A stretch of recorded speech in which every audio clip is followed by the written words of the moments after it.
Draw your attention to the third chapter of the book of 1 Corinthians. 1 Corinthians chapter 3. 1 Corinthians chapter 3. You know, as we were singing that song, We Shall Rise, it reminded me of something else. And as you know, I like humor. And someone told me that a man took his wife and his mother-in-law to the Holy Land, Jerusalem.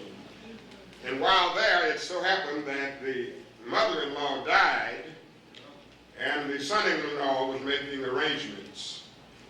So the person in the Holy Land, in Jerusalem, said to him that we could bury your mother-in-law here in Jerusalem for $150, but if we have to ship her body back to the United States, it would be $5,000.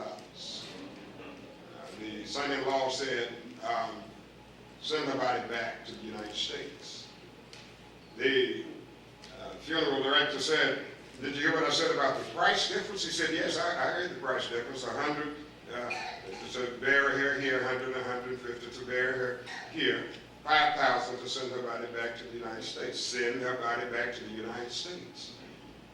And the man said, now why would you do that? He said, well, I'll tell you.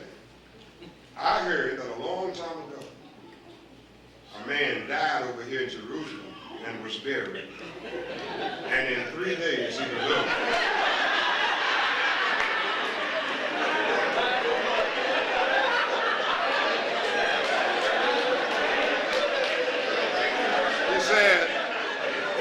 He said, I can't take that chance.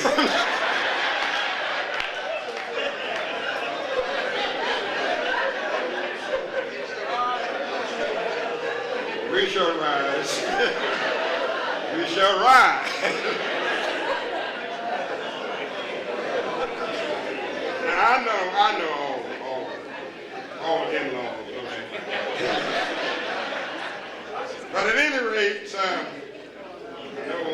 the serious part, the very serious part about this is that we shall rise because Jesus did get up.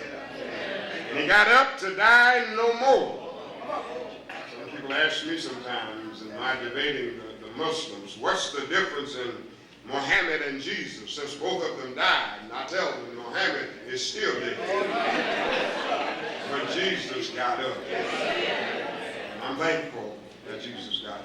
And if he had not gotten up, we would all be in trouble today. We would be wasting our time right now if Jesus had not gotten up from the grave. But he got up.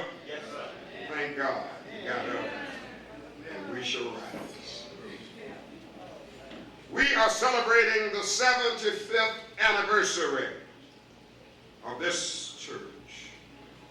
With that in mind, I want to come to God's book, the third chapter of the book of 1 Corinthians.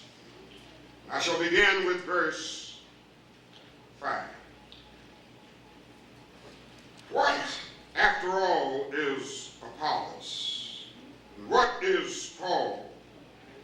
Only servants, through whom you came to believe, as the Lord has assigned to each his task.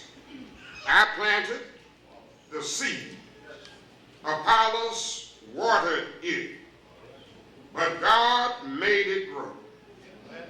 So neither he who plants nor he who waters is anything, but only God who makes things grow.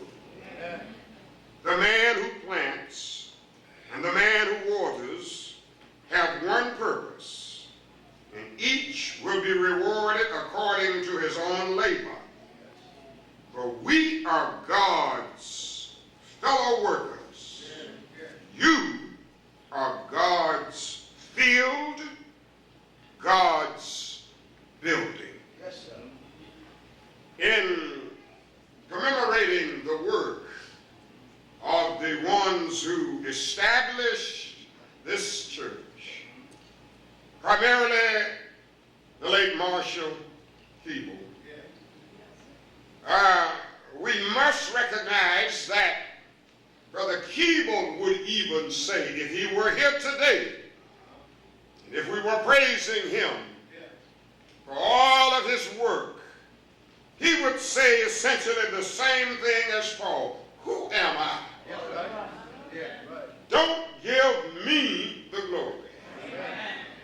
I have just planted. Others have watered. But it is God who has given the increase. And the NIV says, who made the thing grow. And that's wonderful for a man to have a spirit of humility and to understand that no man is really the builder of the church. Jesus said, upon this rock, I will build my church. He built it. And he used men. When I say men, I'm using it generically, men and women, to make it